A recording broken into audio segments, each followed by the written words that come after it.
అందరూ బాగున్నారా? ఇక్కడే ఉన్నారా? ఎక్కడైనా ఉందా మైండ్? యాక్టివ్గా ఉండాలి. మనం దేవుడి సన్నిధిలో ఉన్నప్పుడు ఎంత యాక్టివ్గా ఉంటే అంత బలాన్ని పొందుకుంటాం. నువ్వు ఎంత యాక్టివ్గా ఉంటే దేవుడు నీతో మాట్లాడుతున్న మాటను అంత ఈజీగా క్యాచ్ చేస్తావు. బాడీ ప్రజెంట్, మైండ్ ఆబ్సెంట్ ఉందనుకో, అమూల్యమైన వజ్రాలు నీ ముందు పడినా కానీ వాటిని నువ్వు పట్టుకోలేవు. ఎందుకంటే అది నీకు వజ్రంలా కనపడదు, బొగ్గులా కనపడుతుంది. ఎందుకంటే నీ దృష్టి ఇక్కడ లేదు, ఆసక్తి ఇక్కడ లేదు. ఎక్కడో మైండ్ ఉన్నప్పుడు ఆ ప్రమాదం ఉంది. కాబట్టి ఏమండి, ఇప్పుడు ఆకాశం నుంచి వజ్రాలు రాలి పడుతున్నాయి కిందకి. ఏరుకున్న వాళ్ళకి ఏరుకున్నంత వెళ్ళండి. ఏరుకోండి అంటే ఇలాగ నిర్లక్ష్యంగా ఉంటారా? ఫోన్లు చేసి పలానా ఏరియాలోనే బంగారం పడుతుంది, వజ్రాలు పడుతున్నాయి అంటే మీ బంధువులందరికీ ఫోన్లు చేసి అందరినీ పిలిపించి దగ్గరికి తీసుకొచ్చి వచ్చేటప్పుడు మూటలు కత్తి తీసుకురండి అని చెప్పి ఎంత ఆసక్తిగా ఎదురు చూసి పలానా టైంకి పడతాయి అని తెలియగానే గప గప గప గప వెళ్ళి పడంగానే పక్కోడికి ఎక్కువ దొరుకుతాయేమోనని చెప్పి మీ ఫ్యామిలీకి ఎక్కువ దొరకాలని గపగపా ఏరేసుకోరు. వాటన్నిటికంటే శ్రేష్టమైన, ముత్యాల కంటే శ్రేష్టమైన, వజ్రాల కంటే శ్రేష్టమైనది దేవుని మాట. మరి ఆ మాటను మీరు పట్టుకోవడానికి ఎంత ఆసక్తిగా ఉండాలి? తెలియని వాళ్ళకి తెలియదు. పందుల ముందు ముత్యాలు పోస్తే వాటికి తెలుసా? తొక్కుకుంటూ వెళ్ళిపోతాయి. ముత్యాల విలువ మనకు తెలుసు కాబట్టి వాటిని జాగ్రత్త చేసుకుంటాం. అర్థమైంది అనుకుంటాను. హల్లెలూయా. ఆసక్తి విషయంలో మనం ఎలా ఉన్నాం? ఈరోజు నా అంశము ఆసక్తి. మీ ఆసక్తి ఏమై ఉన్నది? మీ ఆసక్తిని బట్టే మీ జీవితం ఆధారపడి ఉంటుంది. మీరు చూపించే ఆసక్తే మీ భవిష్యత్తును నిర్దేశిస్తుంది. నీకు దేంట్లో ఆసక్తి ఉంటే దాంట్లోనే నువ్వు అభివృద్ధి చెందగలుగుతావు. ఆసక్తి లేకుండా ఏ పని చేసినా కూడా దాంట్లో నువ్వు సక్సెస్ అవ్వలేవు. ఆసక్తి ఏ ఏ విషయాలలో మనం ఆసక్తి కలిగి ఉండాలి? First of all we need to know that. మనం తెలుసుకోవాల్సిన విషయం ఏంటంటే ఏ విషయంలో మనం ఆసక్తి కలిగి ఉండాలి, ఏ విషయంలో ఆసక్తి కలిగి ఉండకూడదు, ఎలాంటి ఆసక్తి కలిగి ఉంటే మనకి మేలు, దేవుని వాక్యం మనకి ఏ విషయాన్ని తెలియజేస్తుంది. ఆసక్తి విషయం. అపోస్తలుడైన పౌలు హెబ్రీ సంఘానికి ఏం తెలియజేస్తా ఉన్నాడు? మరొకసారి చదువుతా చూడండి. ముందు ఆయన చెప్తున్నాడు, మీరు మందులు కాక, ఆసక్తి విషయంలో మాంద్యులు కాక. మంద్యులు అంటే ఏంటంటే, మందులు అంటే మందమతి అంటారు తెలుసా? బుర్ర లేదురా బాబు వీడికి మందమతి లాగా ఉన్నాడు అంటారు చూసారా? ఆసక్తి విషయంలో మందులైపోతూ ఉంటారు. దేవుని సంబంధమైన ఆసక్తి విషయంలో మాంద్యులుగా మారిపోతూ ఉంటారు. అలా కాకుండా విశ్వాసం చేత, ఓర్పు చేత వాగ్దానములను స్వతంత్రించుకుని వారిని పోలి నడుచుకున్నట్లుగా మీలో ప్రతివాడును మీ నిరీక్షణ పరిపూర్ణమగు నిమిత్తము మీరిది వరకు కనపరిచిన ఆసక్తిని తుదమట్టుకు కనపరచవలెను. హల్లెలూయా. ఎందుకు పౌలు ఈ మాటలు చెప్తున్నాడంటే, ఇది వరకు ఆసక్తి ఉంది హెబ్రీయులకి, ఇప్పుడు ఆసక్తి సన్నగిలిపోయింది. మొదట్లో ఆసక్తి అధికంగా ఉంది. దేవుడు అంటే ఆసక్తి, దేవుని వాక్యం అంటే ఆసక్తి, దేవుని సన్నిధి అంటే ఆసక్తి, దేవుని పాటలంటే ఆసక్తి, కొత్త కొత్త పాటలు నేర్చుకోవడం అంటే ఆసక్తి, కొత్త కొత్త వాక్యాలు వినడం అంటే ఆసక్తి, దేవుడు ఇంకా ఏం మాట్లాడతాడో ఆ మాటలను నేను పట్టుకోవాలి, ఇంకా నేర్చుకోవాలి అనే ఆసక్తి మొదట్లో ఉంది. మొదటి ఆసక్తి దినములు గడిచే కొలది వీళ్ళ ఆసక్తి సన్నగిలిపోతుంది, మాంద్యులుగా మారిపోతున్నారు. అలవాటుగా వీళ్ళు చేస్తున్నారు. ఏం చేసినా దేవుని సన్నిధికి అలవాటుగా వస్తున్నారు, పాటలు అలవాటుగా పాడుతున్నారు, వాక్యం అలవాటుగా వింటున్నారు, వాక్యాన్ని అలవాటుగా చదువుతున్నారు, ఆఖరికి ప్రార్థన కూడా అలవాటుగానే చేస్తూ ఉన్నారు.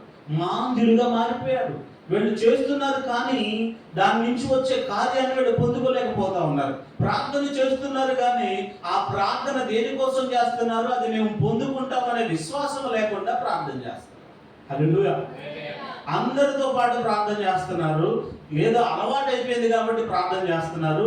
దేని గురించి ప్రార్థన చేస్తున్నారు? అది దేవుడు నాకు ఇస్తాడు, నేను దాన్ని పొందుకుంటాననే విశ్వాసంతో ప్రార్థన చేయలేకపోతున్నారు. హల్లెలూయా. అలా ఉండొద్దు. మొదటి ఆసక్తి ఎలా ఉందో, ఎందుకంటే మీ నిరీక్షణ పరిపూర్ణమగు నిమిత్తము.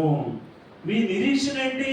యేసుక్రీస్తు ప్రభు మీకోసం ఈ లోకానికి దిగి వస్తాడు, మిమ్మల్ని మరలా తీసుకుని ఆయన యొద్దకు వెళతాడు అనే నిరీక్షణ కలిగి ఉన్నారు కదా. మీరు ఎదురు చూస్తుంది క్రీస్తు రెండవ రాకడ కోసం. ఆయన ఆల్రెడీ ఒకసారి వచ్చాడు, ప్రాణం పెట్టాడు, రక్షణ ఇచ్చాడు, మరణాన్ని జయించాడు, తిరిగి లేచాడు, పునరుద్ధానుడై పైకి వెళ్ళాడు. మరలా ఆయన రాబోతున్నాడు అన్న విషయం నువ్వు నమ్మావు కదా. అదే కదా నీ రక్షణకు పునాది. నువ్వు నమ్మిన నమ్మిక చొప్పున నీ నిరీక్షణ పరిపూర్ణం అవ్వాలి అంటే మొదట్లో ఉన్న నీ ఆసక్తి ఇప్పుడు కూడా అదే ఆసక్తిని నువ్వు కనపరచాలి. ఆసక్తిని పోగొట్టుకోకూడదు. మొదట నువ్వు ఎంత ఆసక్తిగా దేవుని సన్నిధికి వెంపర్లాడావో ఇప్పుడు కూడా అదే ఆసక్తితో దేవుని సన్నిధిలో వెంపర్లాడాలి. ఆయన చూస్తూ ఉంటాడు వీళ్ళకి ఎంత ఆసక్తి ఉంది. నీకు దేని మీద ఆసక్తి ఉంటే దాని విషయంలో నువ్వు చాలా యాక్టివ్గా ఉంటావు. అవునా కదా? మనకి ఏదంటే ఆసక్తి అయితే దాని విషయంలో చాలా యాక్టివ్గా ఉంటాం. చిన్నపిల్లలు ఉన్నారు, వాళ్ళకి కార్టూన్స్ అంటే ఆసక్తి. మీరు ఇంట్లో న్యూస్ పెట్టుకుని టీవీ చూస్తున్నంతసేపు అటు ఇటు తిరుగుతారు. ఒక్కసారి మీరు కార్టూన్ నెట్వర్క్ ఛానల్ పెట్టండి, ఇంకో ఏదో కార్టూన్స్ ఛానల్ పెట్టండి, వాళ్ళ ఆసక్తి అంతా అలా వచ్చి కూర్చుంటారు టీవీ ముందు నుంచి కదలలేక. వాళ్ళ ఆసక్తి అది.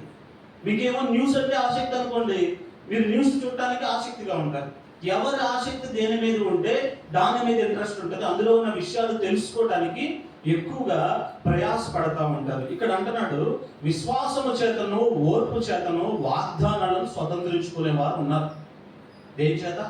విశ్వాసము చేత ఓర్పు చేత వాగ్దానాలు స్వతంత్రించుకునే వాళ్ళు ఉన్నారు. అంటే మీ ఓర్పు విశ్వాసం ఎలా ఉండాలి? ఆసక్తి వాటి మీద ఉండాలి. మీ ఆసక్తి వేటి మీద ఉండాలి? దేవుని యందు విశ్వాసం మీద ఉండాలి. మీ ఓర్పు విషయంలో ఆసక్తి ఉండాలి. ఎంతమందికి ఓర్పు విషయంలో ఆసక్తి ఉందండి?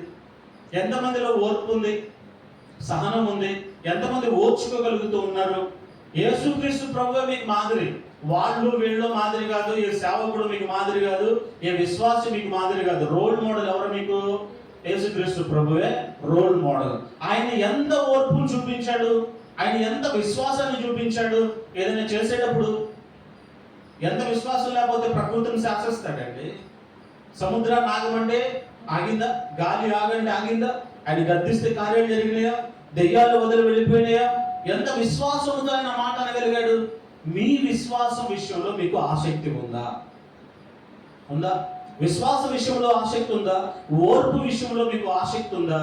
అలాంటి వాళ్ళు ఉన్నారు. వాళ్ళే వాగ్దానాలు స్వతంత్రించుకుంటారు. హల్లెలూయా. దేవుడు ఇచ్చే వాగ్దానాలు మనకు కావాలి. ఆయన ఇచ్చిన వాగ్దానము ఆశీర్వాదం మనకు కావాలి. కానీ మనలో విశ్వాసం ఉండదు, ఓర్పు ఉండదు. ఓర్చుకో. అబ్రహాము విశ్వాసులకు తండ్రిగా ఎలా మారాడు? ఆయనకి దేవుడు వాగ్దానం చేసినప్పుడు నీ సంతానాన్ని ఇసుక రేణువుల వల్ల విస్తరింపజేస్తానని వాగ్దానం చేసినప్పుడు ఆయన ఆ వాగ్దానం మీద విశ్వాసం ఉంచాడు. విశ్వాసంతో పాటు తర్వాత ఏం చేశాడు?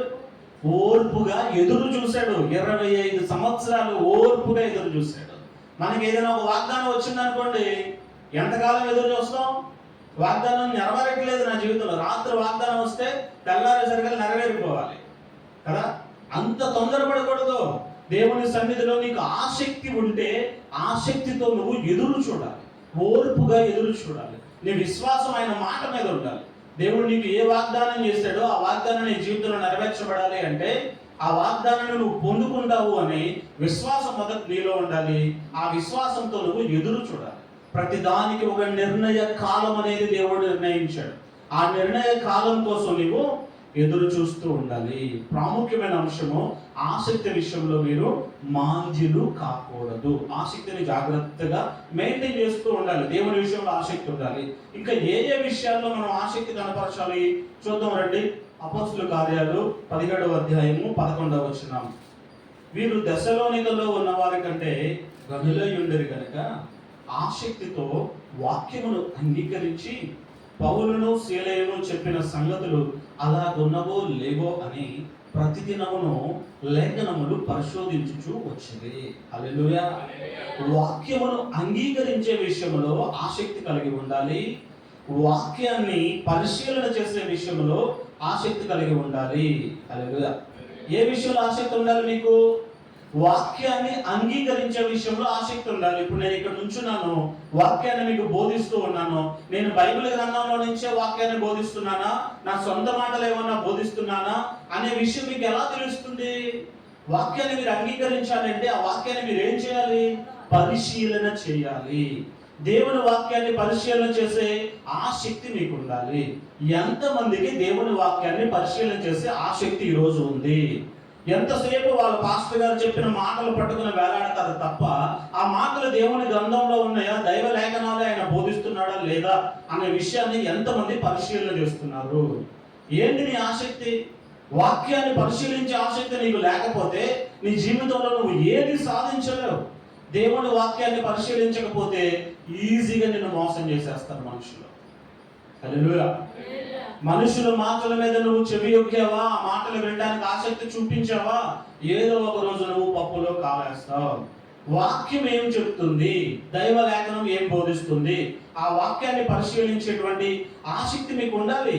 ఇక్కడ దేవుడి వాక్యం మనకు తెలియజేస్తుంది. పౌలు శీలలు చెప్పిన సంగతులనంట వాళ్ళు ఏం చేస్తున్నారు, అంగీకరించారు. మొదట అంగీకరించిన తర్వాత ప్రతి దినము లేఖనాలు పరిశోధించు వచ్చింది.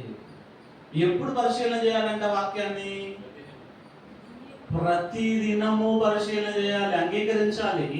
నీ ఆసక్తి ప్రతి దినము వాక్యాన్ని పరిశీలన చేసే విషయంలో ఉండాలి. ఎవ్రీ డే, ప్రతిరోజు వాక్యాన్ని నీవు పరిశీలించాలి. ఈరోజు ఎంతమంది దేవుని వాక్యాన్ని చదివారు? ఉదయం లేచిన దగ్గర నుంచి ఇప్పుడు 9 అయింది కదా, 9 అవల 8:30 ఈ టైంలోపు మీరు వాక్యాన్ని చదివి వచ్చారు దేవుని సన్నిధికి. ఎంతమంది చదివారు వాక్యాన్ని? టైం అయిపోతుంది, మందిరానికి వెళ్ళాలి, దానికే టైం లేదు మాకు, వాక్యాన్ని ఎక్కడ చదవమంటావు నువ్వు? 7:30కి ప్రార్థన పెట్టి మాకు తుంప దింపుతున్నావు అంటారా? ఎప్పుడు పెట్టామన్నది కాదు, మీరు వాక్యాన్ని పరిశీలించాలి. నిన్న ఎంతమంది వాక్యాన్ని చదివారు? మొన్న ఎంతమంది వాక్యాన్ని చదివారు? వాక్యాన్ని చదివినప్పుడు ఆ వాక్యాన్ని పరిశీలన చేస్తున్నారా? నేను గత వారంలో చెప్పిన వాక్యాన్ని మీరు ఇంటికి వెళ్ళిన తర్వాత మరలా పరిశీలన చేశారా? పాస్టర్ గారు ఈ వాక్యం చెప్పాడు, ఇది బైబిల్ గ్రంథంలో ఉందా లేదా, ఇది వాస్తవమా కాదా అని మీరు పరిశీలన చేశారా?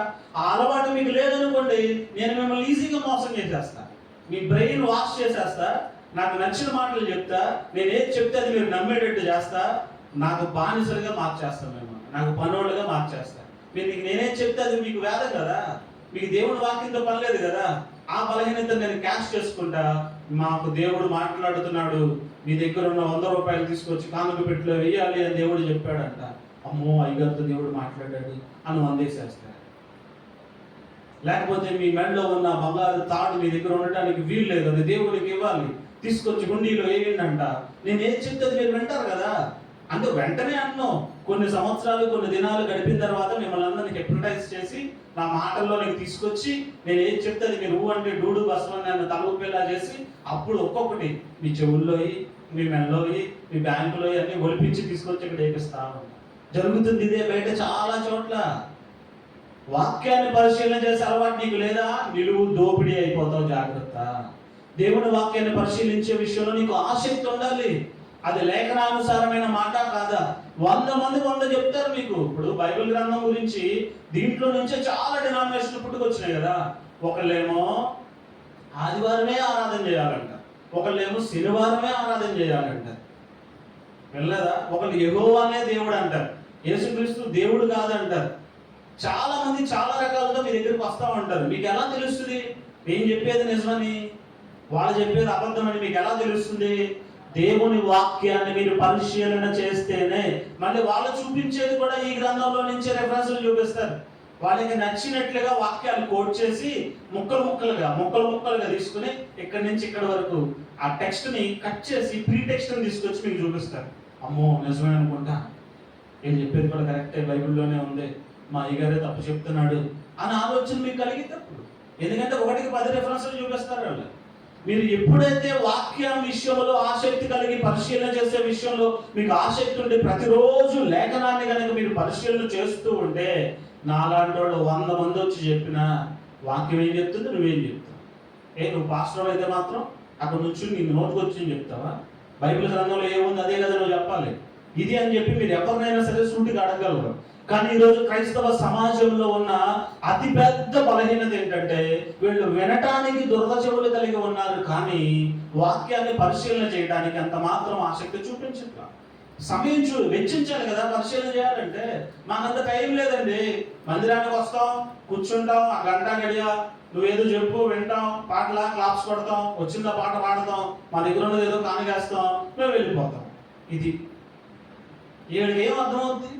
బైబిల్ వాక్యం ఏం బోధిస్తుంది, దేవుడు ఏం చెప్తున్నాడు, సన్నిధిలో ఏముంది, అసలు వాక్యం ఏంటి మీకు ఎలా తెలుస్తుంది?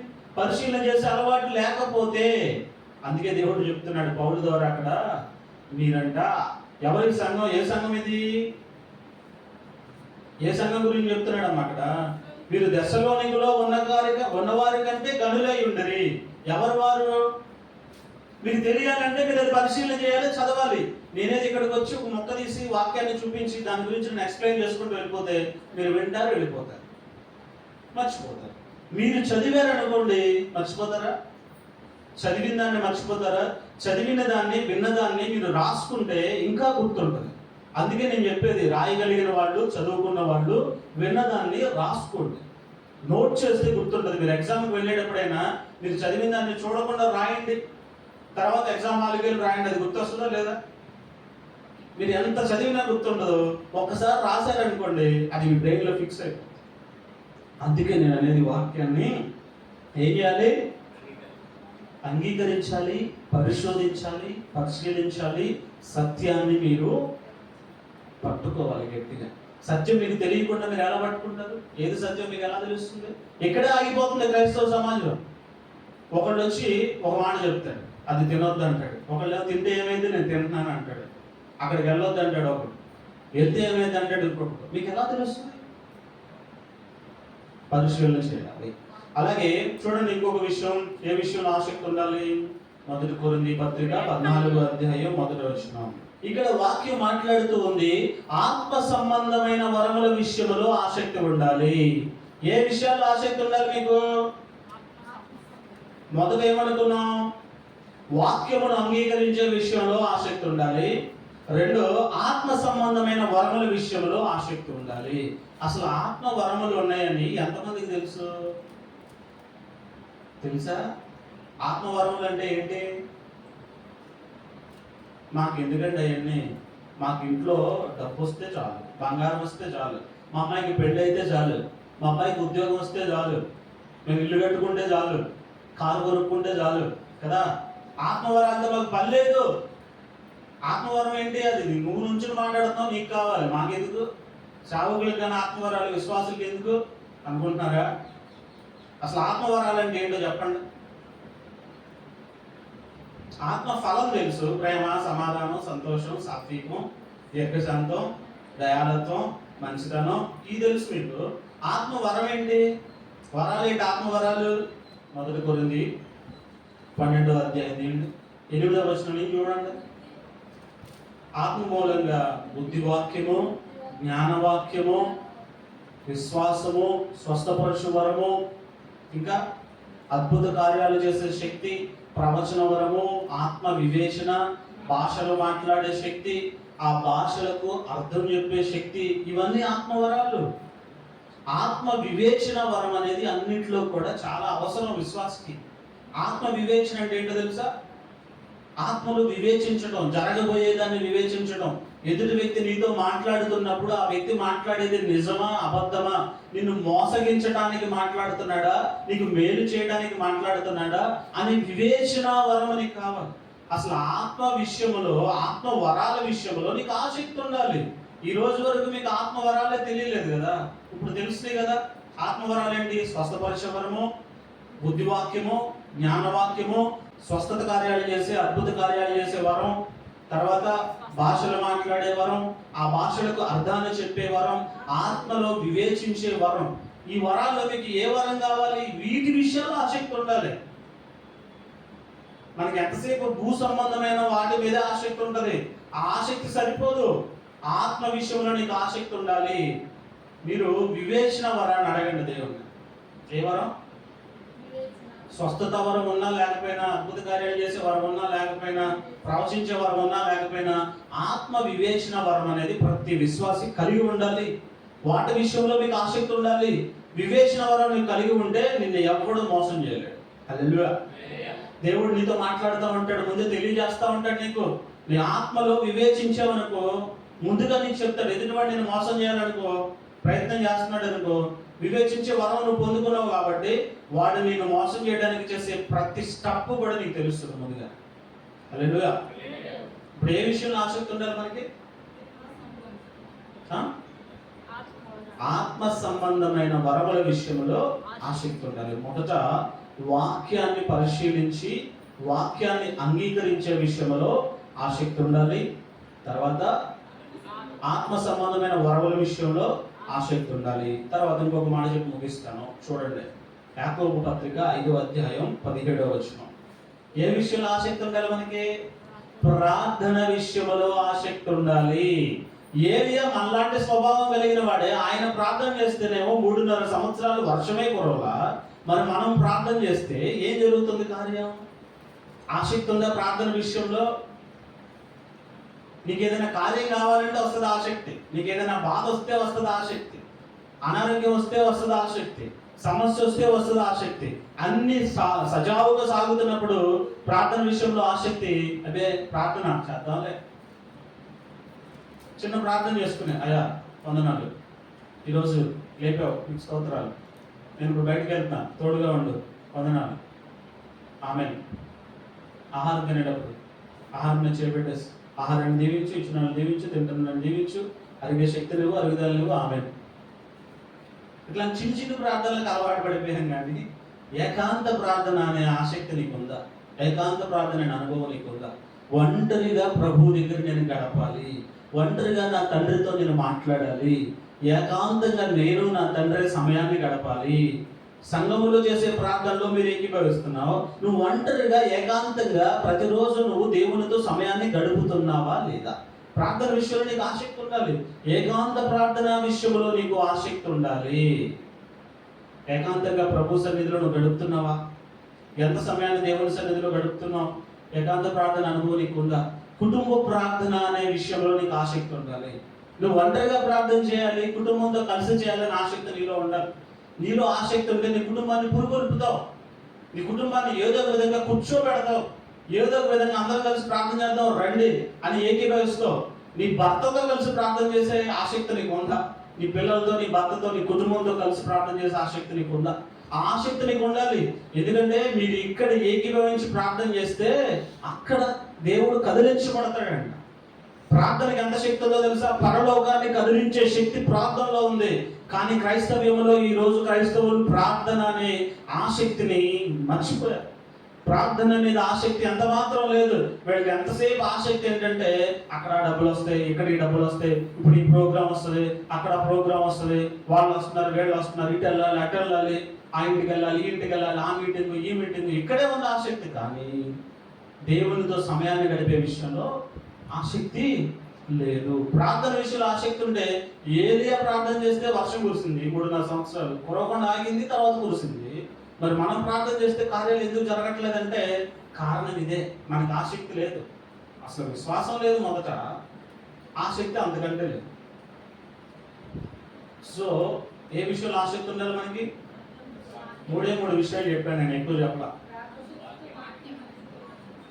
వాక్యం వినే విషయంలో, అంగీకరించే విషయంలో ఆసక్తి ఉండాలి. దాన్ని పరిశీలించే విషయంలో ఆసక్తి ఉండాలి. 2, ఆత్మ సంబంధమైన వరముల విషయంలో ఆసక్తి ఉండాలి. 3, ప్రార్థన విషయంలో ఆసక్తి ఉండాలి. అలాగే ఏ విషయాల్లో ఆసక్తి ఉండకూడదో కూడా 3 విషయాలు టకటగా చెప్పేస్తా. నేనేం వివరించను దాని గురించి. ఆసక్తి ఏ విషయాల్లో ఉండకూడదంటే సామెతల గ్రంథం 20వ అధ్యాయం 13వ వచనంలో ఉంటుంది ఒక మాట. సామెతల గ్రంథం 20వ అధ్యాయం 13వ వచనం. లేమికి భయపడి నిద్ర యందు ఆసక్తి విడుము. హల్లెలూయా. ఏ విషయంలో ఆసక్తి ఉండకూడదు? నిద్ర విషయంలో ఆసక్తి ఉండకూడదు. దేనికి భయపడాలి? లేమికి భయపడాలి. లేమి అంటే ఏంటి? కరువు, దరిద్రం, దరిద్రత. లేమికి భయపడి నువ్వు నిద్ర యందు ఆసక్తి ఉంచకూడదు. కావాలి దొరికితే చాలు నిద్రపోదామని చూస్తారు కొంతమంది. గబ గబ గబ గబ పనులన్నీ చేసేస్తుంటారు, ఒక పక్కన పడేస్తారు. మనసులో పిలుస్తా ఉంటుంది పరుపు, రా ఇటు రా, పడుకో, నీకోసమే ఉన్నా నేను అంటారు. వెళ్ళిపోతారు. వదిలితే 24 గంటలు పడుకుంటారు. ఇక లేకపోతే నిద్ర విషయంలో నీకు ఆసక్తి ఉందా? ఆ ఆసక్తి నేను ఏం చేస్తుందో తెలుసా? లేమిలోకి తీసుకువెళ్తుంది, అడుక్కు తినేలా చేస్తుంది, చింపిరి గుడ్డల పాలు చేస్తుంది.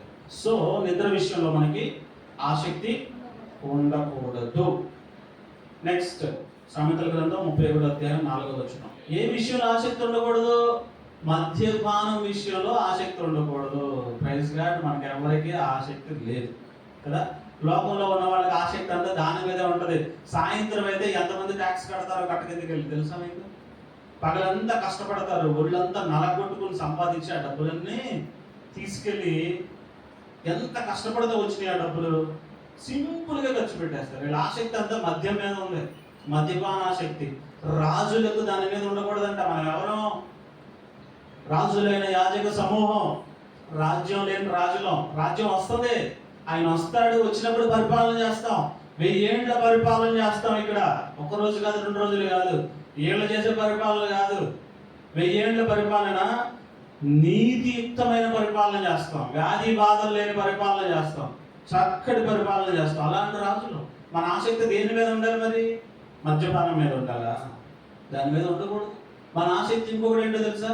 ఎవరైతే మద్యపాన ఆసక్తి కలిగి ఉన్నారో వాళ్ళ బలహీనతల నుంచి బయటకు తీసుకురావాలి అనే దాని మీద ఉండాలి. కానీ వాళ్ళు వెళ్తున్నారు, నా 4 కోళ్ళు ఆగుతుంది, ఇప్పుడు తాగా, 10 ఏళ్ళు అయిపోయింది వదిలేసి, 7 ఏళ్ళు అయిపోయింది వదిలేసి, యేసు ప్రభు క్షమించేస్తాడులే, వెళ్ళిపోదాం అని ఇప్పుడేం వెళ్ళావా? తాజ్మహల్ కాటేసినట్టు కాటేస్తుంది.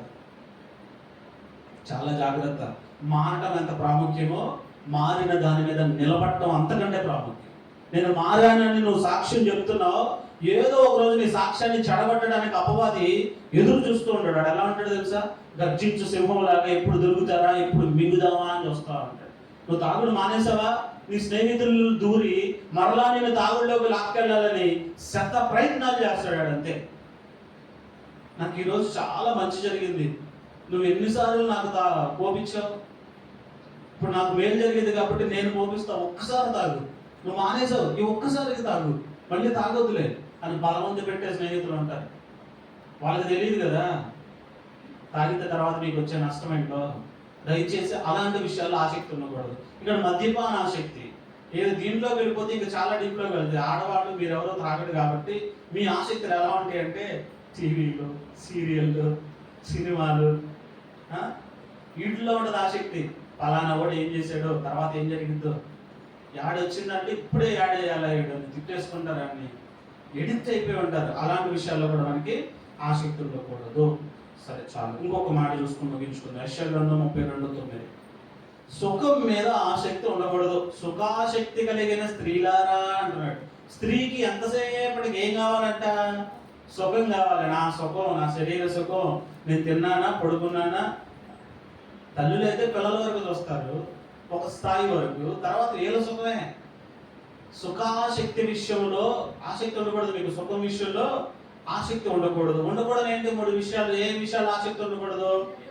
నిద్ర ఎందు ఆసక్తి ఉండకూడదు, మద్యపానం అందు ఆసక్తి ఉండకూడదు, సుఖం అందు ఆసక్తి ఉండకూడదు. ఈ సుఖం అంటే అన్ని విషయాల్లో. మీకు తినడంలో సుఖం ఉందా? ఎప్పుడు చూసినా తినాలి తినాలి తినాలి తినాలి. నిద్రలో ఉందా? నా నిద్రపోవాలి. తిరుగుల్లో ఉందా? తిరగాలి. టీవీ చూడటంలో ఉందా? చూడాలి. ఫోన్ చూడటంలో ఉందా? చూడాలి. సుఖం. ప్రాణాన్ని సుఖం కోరుకుంటుంది. ఒకడు అన్నాడు కదా, ధనవంతుడు, నా ప్రాణమా తినుము, తాగుము, సుఖించుము. తిండిపోతుమైన ఎడలని గొంతుకు కత్తి పెట్టుకోవాలి. సామెతల గ్రంథంలో చెప్పుకుంటే చాలా ఉంటాయి. మీ ఆసక్తి దేంట్లో ఉంది?